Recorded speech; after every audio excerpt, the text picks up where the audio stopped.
Hello and welcome to another episode of Other Record Labels. I'm Scott Orr.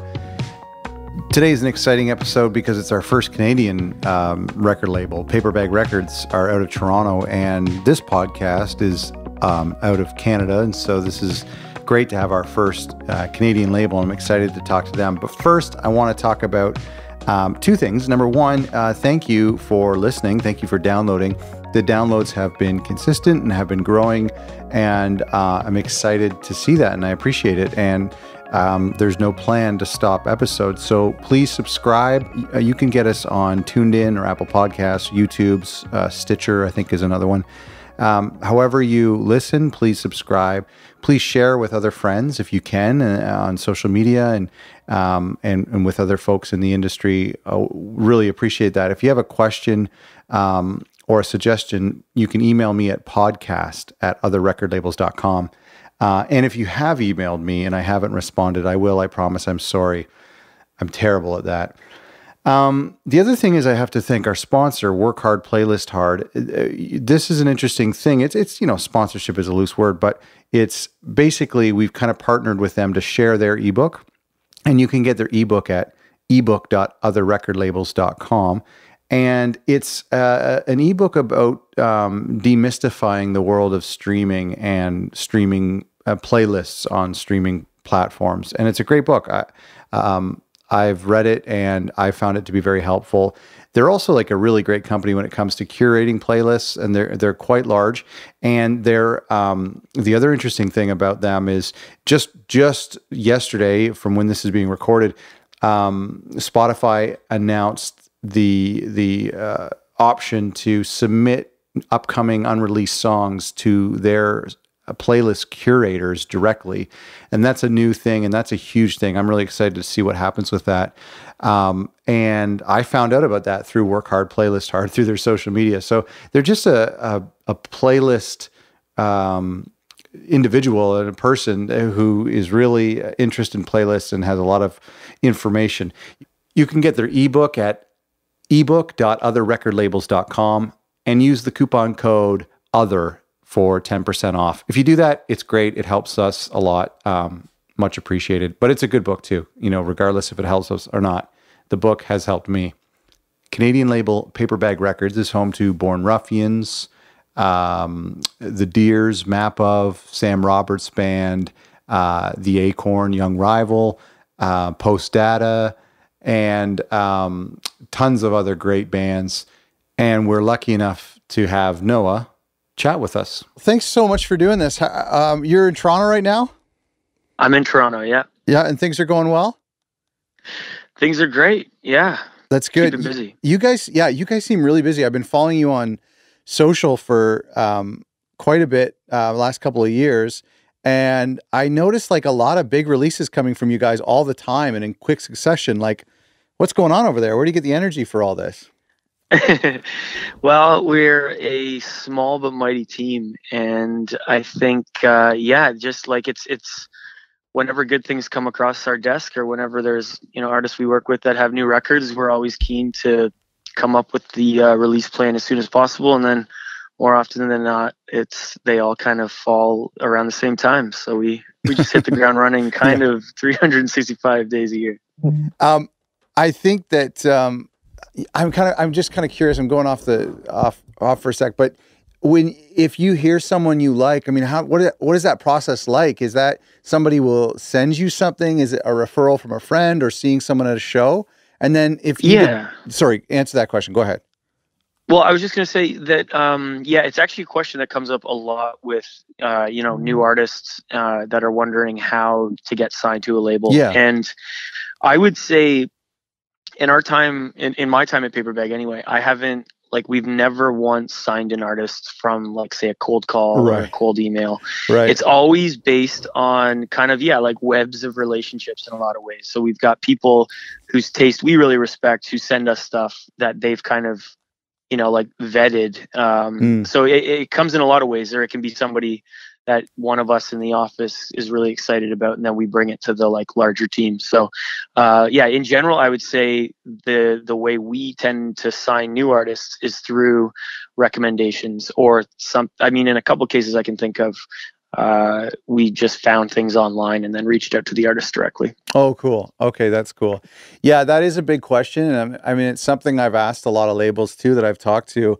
And it's actually, surprisingly, like very surprisingly, there was one or two times where a label has said they've actually signed someone from like a demo being emailed to them, which I was really shocked by, because mostly what you're saying is a little bit more the norm. Yeah, and I think it's largely a function of anything in kind of like anything in marketing, right? Like you don't want to think of music as a product, but ultimately when you're a label, like it is a product and you're figuring out how to best market it. And so I think in a lot of ways we all, like in our day-to-day life, come across things that we interpret in different ways. And if somebody whose taste we really respect tells us about something, that makes you think of that thing in a different way. And so I've always thought that that's like the best advice to musicians, is to like really do research on like who are the people involved at a given label, or publicity teams or agents or whatever, and find a way in that's a bit more like knowing who has the relationship with who, and like trying to get in that way as opposed to just coming in cold. Yeah, instead of sending just a padded envelope to their office. Yeah, exactly. We have gotten some actually pretty creative padded envelopes. Oh, really? And there was one guy that ordered us a pizza once, and within the pizza was, I think, a USB or a CD. Was, nice. I will give full marks for Did you eat the pizza? On that one. Yeah, I do recall eating pizza. Yeah, it was a while ago now. Oh man, that's funny. Yeah, that's not bad. That's not bad. I definitely would have thought of that. I was and it's true, because I think about my friends who have been signed by significant labels, and the signing process has been them working incredibly hard on their own for 10 years, doing their own grant applications, doing everything on their own, then being referred by someone, an engineer that they've worked with for a long time, then being referred to this person, then to an agent. You know what I mean? It's been like a 10 or 15 year process for a young band. Absolutely. Yeah. And I mean, I can attest to that firsthand, because I play in a band that's actually on the label. And so it's like I've always been the guy in the band that was the like more business minded person of trying to figure out like how to make things happen and drum up interest and all that. And I know how kind of crazy, like how long the road is to get anywhere. And, you make a lot of missteps and a lot of mistakes. And I like to think like slowly me or everybody who kind of does it longer and longer starts to figure out what works and what doesn't. But yeah, it's a long way to the top. So that's a good segue. Your band is Young Rival.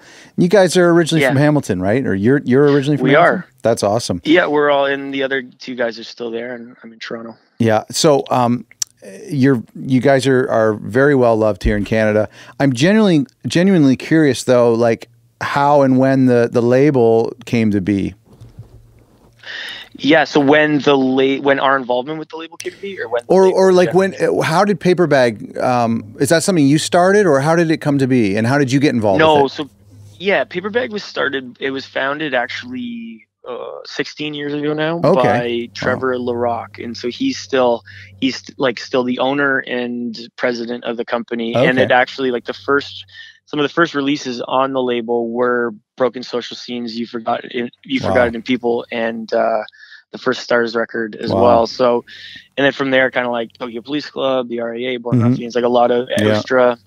It's kind of got like a very well established history of like super notable releases, and then even some bigger commercial stuff like Sam Roberts. We've released that outside of Canada.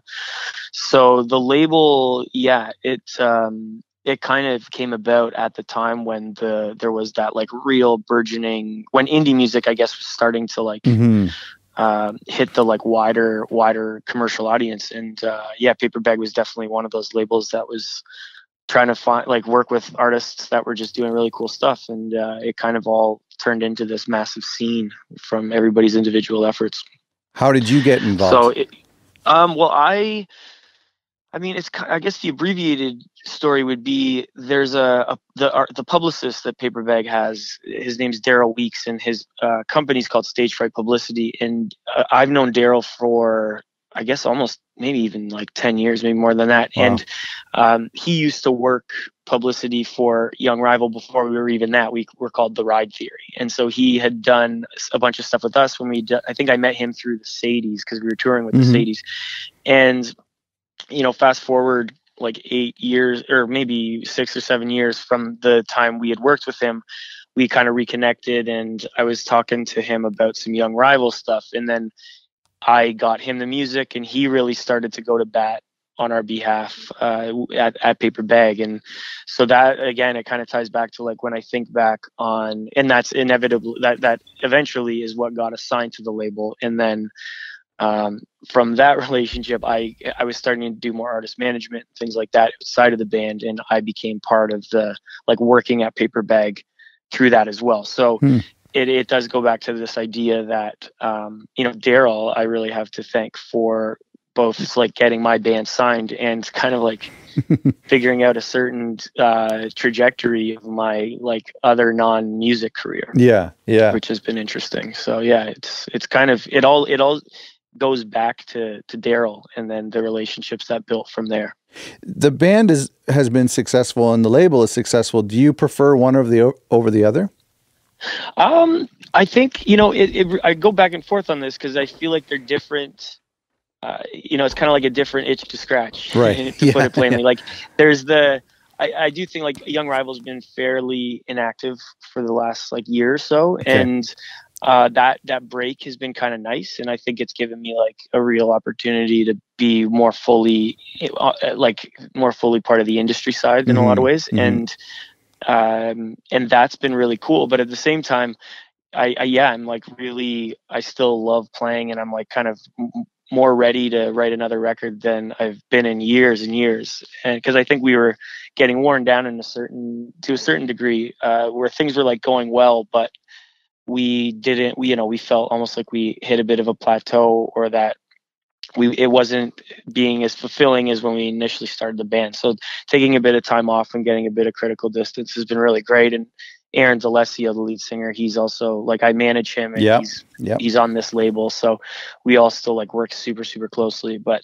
they do different things for me. I will say that always being the more like business person in the band, like I was just finding myself getting way more excited to be like finished a record and trying to find a label, or like going on tour and trying to like meet new business people that could get us somewhere. Like I definitely preferred that over like being in a studio and recording a record or writing songs. Like I've realized that that's not my strength, and I think my time is really well used if I'm more focused on like finding the vision and the strategy for getting people's ears on a record. So right. It's been fun to be like out of the band world and work with bands that aren't my own, because I'm just so close to it when it's my own. It's cool to like be a bit more bird's eye view, where I'm not part of the creative in terms of making a record, but I'm part of the creative in terms of coming up with the strategy and the plan to like market it. Totally. It must make you more relatable to bands too. I mean, because some of these younger bands would have been fans of your band growing up. Well, yeah, it's a nice thought. Yeah, I hope so. I hope people cared. But yeah, like I do think that is a strength that I would have versus somebody that maybe tried to learn how to be in the music business by like getting an MBA or something. Yeah. I know what it's like to do those like really shitty tours to nobody and the long drives and all that stuff. So I certainly try to parlay that into my approach and making sure that I'm not like, I don't want to be the one that a band is shit talking on an 8-hour drive. I want them to be like comfortably taken care of and setting things up in a way where like I know that they're thriving, essentially. Let's move on. You guys did a rebrand not too long ago that was pretty significant. Can you talk about that process and why you felt it was time to overhaul the look of the label? Yeah, well, it had been the same logo for there was very briefly when the label founded, there was a different logo, and then kind of for like 15 years we had the same one happening. And there was just overall within the team like a real feeling that things had changed and shifted, and we wanted a fresh start. And it is such a funny thing that seems so like minuscule, but like when you when you do a full rebrand, be it like, for us, we did a new logo, a new website, new online shop, like the packaging of our records changed, all these things. It really did freshen things up and gave all of us like a really nice, like a re-energized feeling. We did it at the turn of the year. So it was right at the beginning, like January 2017. And it also coincided with, we started a new label within the Paper Bag umbrella called Paper Bag Vintage. Yes, and that was a reissue label. So there was that. And then we had also signed 4 new artists that we were releasing in 2017. And each of those artists were single individual musicians. And so it was just kind of like this cool moment where we had set all these things up, and it felt like we were going back to the early days of like indie A&R and indie artist development. And so with that came the rebrand. And yeah, I think it went over really well, and it definitely got some attention, and I think it made like press and just people that we've been partners with forever and had relationships with forever give us a second look and think about it in a new light. So that I would say that we like achieved the goal of that. It's really amazing to hear, because, and I like that you're not downplaying the effect that it has, because I mean, it is just the image of a label on a music company, but it's, for me personally, as a Canadian outsider, as someone who's a fan of your artist, a fan of the label, aware of the label, I definitely noticed it. To me, it was a lot like a haircut. It's like somebody walks by and it's like, like, man, what, did you lose weight? Like what, and so that was kind of, I noticed it right away, and I thought it looked really cool. And you're right. Like as these big records came out in 2017, it just kind of all fit together. That was really cool. Yeah, I think that's a really good way to put it. Now, I want to get really granular here because I'm kind of curious about this, but you guys do this paper wrap on your vinyls. Like, is it an Obi-strip? Is that what that's called? The Obi-strip, that's right. Okay, yeah. So like, what is? I'm curious, like, about this idea. Why do you guys do that? Yeah, well, so Trevor LaRock, who's the founder of Paper Bag and president, he is like a massive vinyl junkie and a huge collector, and he also owns a record shop in Toronto called Tiny Record Shop in the East End. So he has just like a total encyclopedic knowledge of music in general and vinyl in particular. And Obi-strips, I believe the history of Obi-strips were that they were being used on vinyl, and I don't even know what decade this would have been, but maybe like the 70s or 60s or something like that. And it was because English copies of records were being distributed from English distributors into Japan. Right. And so they would put an Obi-strip on each product that was in Japanese, so that people would understand what this product was. Yeah. No way. And so Trevor, being a very astute vinyl expert, like, was really drawn to that type of product design. And so we started incorporating that into our releases over the last couple of years. And it's definitely been a really cool way. Like when you see one of them on a record store like display, it stands out, and it's kind of like a funner. We do try to like make all the packaging special so that it goes back to that feeling of like somebody buying a record and immersing themselves on a record. And It's not just about like a stream on a music service or whatever. You're like surrounding yourself with the product of it. And so on the Obi-strip, we would have just like details like the artist name and the album title, but then each of them have a blurb on the back that's usually written by the artist that goes a bit more in depth, so you can kind of like take that in. And again, it's like, so you're interpreting this record through the artist's words as well. And we've just found it to be, it's been received also like very well, I'd say. And it's such a subtle thing, but when people, especially Canadians, are shopping in a record store and like every 10 or 20 records in the new release section, one of these pops out. I think it has a huge like subconscious impact on people just to familiarize themselves with the label, and I think it's great. Yeah, that's cool. I'm glad you noticed. Yeah, I agree. I think they look really cool. I totally know what you're talking about now with the Japanese stuff. I remember, I grew up when I was a teenager, it was all about CDs, but I remember if you were a collector of a band, like like they would have like the Japanese imports, and it would have Yes. like a paper spine, you know, that would like be like shrink wrapped around it. I remember that with like some of the Radiohead stuff. That's so totally, cool. man. I didn't realize that was the origin of them. I mean, it's such a cool thing. I imagine it's not like drastically expensive either. No, it ends up being, I think, like $1 per unit or something. Oh, that's more than I would have thought. Yeah, I don't oversee our production, so sure. I could be getting that totally No, wrong. that's fine. But That's okay. yeah, it ends up being like, depending on the quantity that we're making, it sort of like adds to the vibe of the product too. So yeah, generally artists are happy with it, but not all the time. I think what I love about it as well is, and you know, getting super like psychological here, but I really like that. The great thing about vinyl is, to me, is it's a really respectful way to treat the music and to say, you know, we're not just going to, you know, email these MP3s to people. We are going to give it a physical release, and we are going to like basically, you know, engrave it in history with this physical unit. And so to put the Obi-strip on there is just another thing of saying, hey, this is not just this is like a product, but this is like a moment in time. I think it's very respectful to the art. Hey, I couldn't just my say opinion. It better, and I'm glad. I feel like I want to I will play this back to artists that are like, I don't want it. I don't want artwork. Yeah, so, but it's true. It does it's good for the legacy, I think, is also what you're implying too. Where it's showing that everybody on all sides is putting effort into a release, and giving it everything we got. Speaking of legacy, so you launched Paper Bag Vintage. I'm very curious about that. Can you explain that a little bit? Yeah, the idea of that came out of, again, like the realization that there was there's a period, especially in like the 90s into early 2000s, where where CDs were the be all end all. And so there are some pretty crucial albums, and the Paper Bag Vintage is solely for Canadian releases, but we do release them worldwide if we can get rights to them worldwide.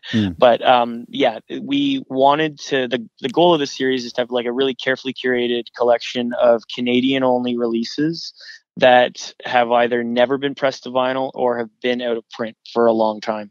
So from there, we've done like a box set by the Deers, we've done a box set by Great Lakes Swimmers, we've done the Acorn, Tokyo Police Club's first EP.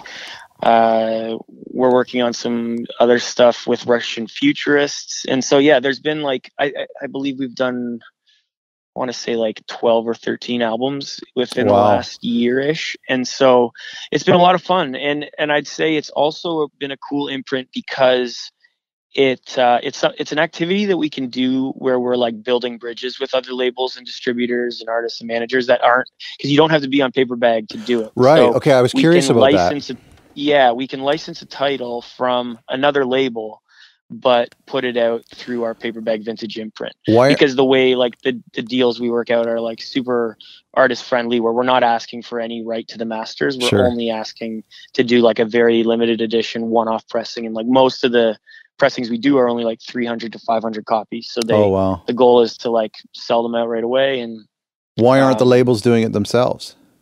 Well, that becomes the debate, right? And normally, I think there are like if an artist on a different label takes it to their label and says, oh, like Paper Bag Vintage wants to do this, the knee-jerk reaction is like, well, we'll just do it ourselves. But that kind of misses the point. Like, we want this to be something like, this isn't, at this point, this is not like a money-making venture. It's like very much something we're doing to like have ceremonial, this, like, legacy like restored, and so like we can make sure that there are physical nicely done pressings of like really monumental albums within like on the public record, I guess. Yeah, I think that's genius. And I kind of got that impression. I was curious if they were paper bag only, but I kind of got that impression when you launched it. And I thought it's great because that's something, I mean, anybody like of a certain age knows that there's some really huge records, like you've said, from the early 2000s and late 90s that are, that we want on vinyl. And I remember, it's the reason why like all of the Jimmy Eat World catalog is like $40 and they're like double vinyl and 200 gram because everybody wants these records, and there was no thought of putting them on vinyl at the time. No, So I think it just didn't make sense. I think it's such a cool thing. It must be a bit of a process. Like, are you having to go back and find the masters? Is it difficult for some of these records? It is. Yeah. We've had a couple where we've had to like redo the artwork from the ground up, or just go with like different artwork, because you'd have, completely incompatible files and things that just weren't designed to be printed at 12 on like inches. A 12-inch record sleeve. Yeah. Interesting. So it's, there's definitely been some hiccups there. And so far we haven't, there hasn't been issues with finding the masters, but in general, I'd say there are like, it's kind of like a fun project and figuring out how it'll all come together. You don't know what's going to be. I won't like make you spill the beans on what's to come, but like, are you guys going to keep doing this? Are there more records coming down? There are, we've got some plans for some artists on the Paper Bag roster, as well as some artists that are not within the immediate family. But we're hoping that we have a few more in the next, like in the months ahead. We'll be announcing a few more. After the Junos a couple weeks ago, everyone's talking about Bare Naked Ladies again, man. Maybe you should do the Gordon or something. You know what? I will. So I will just put this out there. We had a meeting with the Bare Naked Ladies. Like we went and and met with them at the studio that they were recording their recent album at. And it sounded like very quickly we realized that we didn't have a fighting chance at Gordon, but that was my first CD that I ever bought. So yeah. Oh, sure. It was like it was cool to just even be in the meeting, but I don't think that was something we were going to get very far with. But I will say there's maybe some other things that we could potentially be doing with them. Well, they have a great live record that's from like the late 90s too. That I'll support that if they do that one, which is just as good as Gordon. That's awesome. You know, I felt really nostalgic when I was watching that. I had forgot how much I appreciated them when I was watching that Juno performance. I know, man. Yeah, it was like very foundational stuff. I want to ask you about a recent release you guys did earlier this year by Jonathan Kotchuk. Did I say that right? You did, yeah. It's an instrumental ambient record. I'm really curious about labels who put out records in this genre, especially a label that isn't a strictly ambient only label. Can you talk to me about why you wanted to release this record? Yeah, well, we wanted to release it because we just found it very beautiful and kind of like undeniable in terms of we were listening to a lot of stuff like Max Richter and Ben Frost and some like things that are Johan Johansson and that sort of thing. And we actually found out about Jonathan through Daryl Weeks, our publicist. Okay. And just like really quickly, like vibes quite well with him. And beyond this record, like Jonathan he's young, he's only 24, but he's been like scoring stuff for films. He's doing this, it's a program with the Canadian Film Center where he's like learning more about composition, and he's already had stuff done on his own where he's like synced music with like Vogue Italy and like all these things that like usually artists well into their career are getting, but he's like such a hardworking guy, and his output is so consistently good that we were just like really keen to be part of his career and to like help where we can. So that's how it came about. And I would say like that's also one way, for better or for worse, that we try to curate our roster. And it's like, those records aren't necessarily they'll maybe get playlisting and stuff like that on Spotify. And Jonathan has been super successful. Like he got on this I think it's called like one of those focused playlists on Spotify. Oh yeah, and for people one studying. One of his tracks is probably that's like awesome. Over 1 million streams now. So oh my gosh, like things like that. It's sort of made for that, but it's some of these releases that are ambient artists aren't ones that are gonna sell a whole ton of vinyl. But the goal is to curate just like a roster that is cool and that we can all stand behind and that we think is doing good work. And Jonathan is one of those artists that we're like really proud to be here with him. And like at the beginning of his career, it's like really cool to think where he might go like 2-3 records from now. Well, and I don't think a lot of ambient artists, I mean, maybe it's changing today, but a lot of instrumental artists ever thought that they could get signed to an indie rock label and have a vinyl pressing, on their first record. Yeah.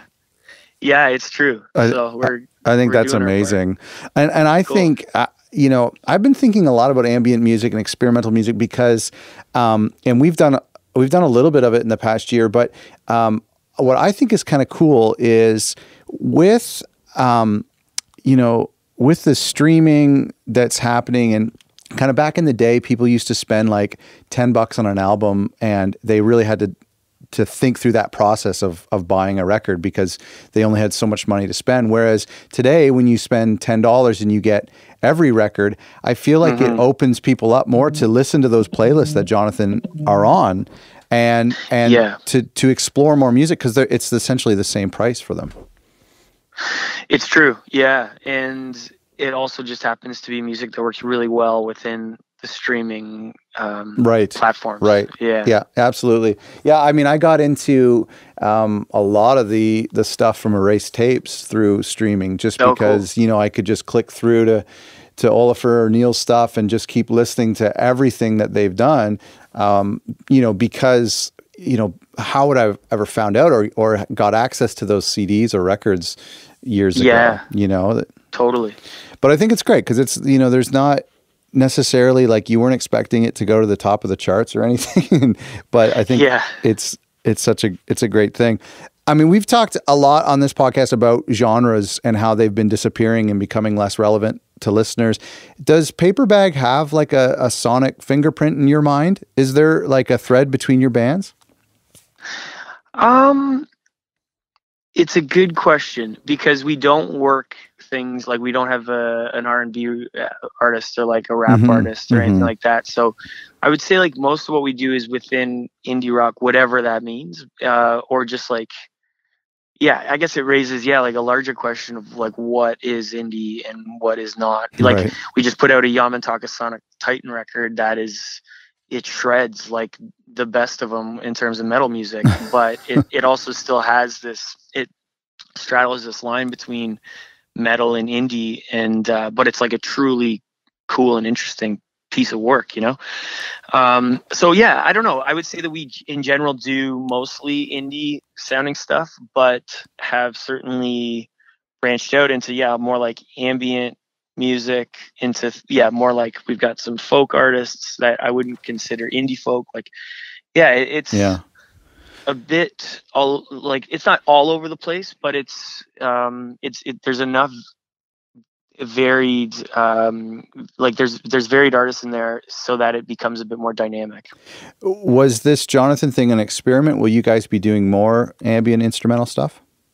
If we find things that connects with us, for sure. We're actually putting out this Friday another band we work with called the Luyas from Montreal. Two of the members, Jesse Stein and Petro Amato, they've actually made a instrumental record called After Language. So we're putting that out, and it's like we're doing a very limited. There's only like 100 copies of the record that we've pressed, and then we'll do like a full digital servicing once it's out. So that it's the album itself was kind of made for vinyl because there's only 2 tracks on it, and each one is 20 or 21 minutes. Oh, I love that. That's great. Yeah, it's a really beautiful piece as well. So I wouldn't say there's anything holding us back. Like we've done Tim Hecker, who is, I wouldn't call him ambient. He's more, some of his stuff can be pretty abrasive in like noise based, but it's no less beautiful.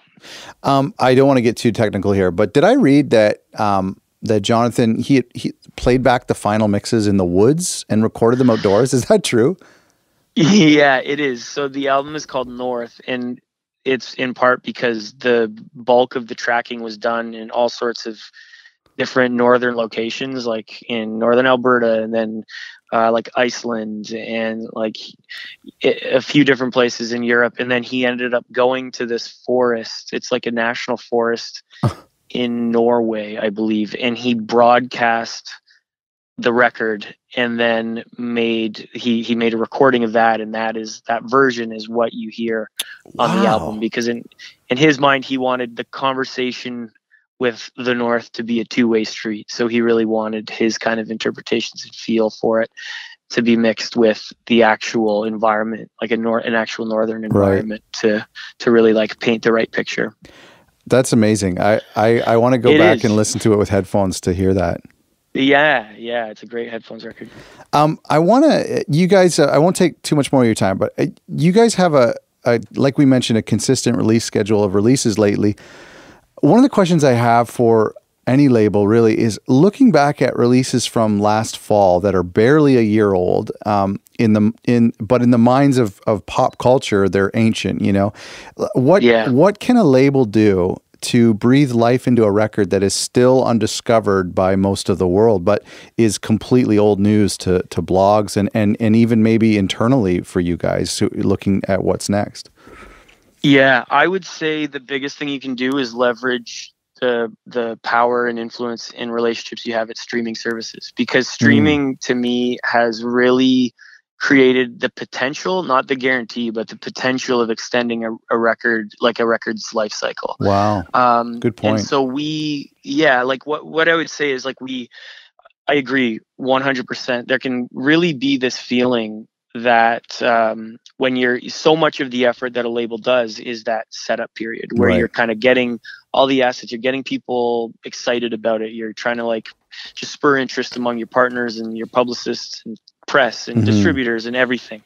But then the moment it comes out, you kind of feel like, okay, this thing is free, it's out there in the world now. And there are records where if there's no touring or other assets or things that you can use to support it, it kind of feels like it's both the release day and like the death day, because there's nothing to sustain any momentum. And that's really where touring and what the artist can do comes into play. So when you start to move into that, like what I would call phase 2, it's about like, how do you keep that interesting for your fans and how do you keep building new fans? And streaming does allow us to really, you used to need an entire record to make a dent, and now you only need one song that's really carefully marketed. And the more we learn about people's behavior on streaming services and the more we talk with our reps and work closely with them, you see how much impact one song can have when you treat it like it's an event. Like, where a great example, good hometown little shout out here, but like Arkells, like those guys have for sure put out this recent song, People's Champ, and then that Knocking at the Door track, which was about a year ago. Like, these are 2 songs and they have gotten entire tours worth of momentum out of that. Good point. And it's because everything they've done is so carefully crafted, and there's a huge visual element. There's a strategy at streaming. There's a strategy for touring. There's a strategy for like an aesthetic that goes with it. Yeah. The more careful and detailed you are, the longer the life you can get out of a record. Like, because everybody hopes that something that you can't control will happen, and you hope that like maybe a song ends up in some big like TV show or movie moment, but you can't. You can like our job is to put a record in a place where good things can happen to it and where like it can find its own look. But beyond that, like, we can't make it be in a big movie or in like a TV show or whatever. We can just hope that stuff happens and work really hard to hope that like those opportunities find it. But an artist can really, social media is more important than ever. I would say press is least important as ever. That press isn't what's guiding a lot of releases, a lot of indie releases. It truly is that in this era where everybody has everything all the time, that like direct to fan relationship that I think a lot of bands we work with are very good at. Even Arkells, like Max is very good at making people feel like they're part of this community of Arkells, right? And you really need to earn every fan and fight for every fan and make sure that they're fulfilled by the work you're doing. And it's that type of like micro thinking that can end up making an album cycle or a song cycle last a lot longer beyond release date. Because I'm with you. Sometimes you think back on like last fall, like that seems like an eternity ago, because things just move on so quickly. And so it's really about like bolstering existing fans and trying to reach new ones. And that a lot of that does come direct from the artist. That's a great point. That's like the best way to do it. And I feel like, I mean, that's also so good to hear. And I have to remind myself that if I were to go to, you know, Apple Music right now and find a record that came out in January that would be, you know, old news, or even a record that came out in November, September, October of last year, it would be brand new to me. I wouldn't feel it to be old at all. I would totally get into it and consider it a new release. Exactly. And you can also have these things because, you know, with Spotify, you're in some ways you're competing with an algorithm. Like we're trying to find a way that a computer can favor the artists we work with. And so you never know how that's going to play out. And you might have like Jonathan Kochuk is a good example of that, where like we released the record, sort of like attention around it sort of crested downwards. And then all of a sudden we get this playlist ad and it's like, oh my God, we have over 1 million streams of one song now. Wow. And so that in itself then gives everything a bit more life, and you can like ride that momentum even longer. So you never know how these things are. There's like a lot of bumps in the road that can bump you to like a better spot where like the swell continues. Yeah. That's what we're all gunning for. So why do records then? If we're talking about the streaming thing, and if one song gets 1 million and the other get, you know, less than 10,000, why not put everything behind one song? Kind of like what the Arkells did with Knocking on the Door. Yeah, it feels as though that to me is very genre dependent. If you're going for purely commercial success, or like if that's the aim is to be like a radio band, then I think you can get a lot of mileage out of one song. Right. But if you're working in some of the more niche genres that we work, then you, in a lot of ways, I do think like press can matter with things like that. And I will say the press apparatus and thinking about like reviews and previews and all that sort of hyping of projects, that is still very much like in somewhat of a dark age of like press still works around a record. There is a time where they weren't even paying a lot of attention to EPs. True. And so like you've still got to play ball with that. And I think and I hope that model is changing, and like people can just do songs, but like do them in a way that make them feel like they're an event. And then maybe like press will start to change the way that they're doing things. But it's there's no easy answer to it. And the other thing is I think artists like making albums because they have a vision for things that's more, it's about like a cohesive collection of material as opposed to like one that contains everything and it's only 3 minutes long. Totally. You know? Yeah. And I think fans like records. I would be pissed off if my favorite bands did one song every 6 months or something. Yeah. You'd be just waiting for the next one. You'd be going crazy. It's just hard because Spotify doesn't add all 10 songs to the same playlist. I know. It should be great. Yeah. It would be great. No, it's interesting.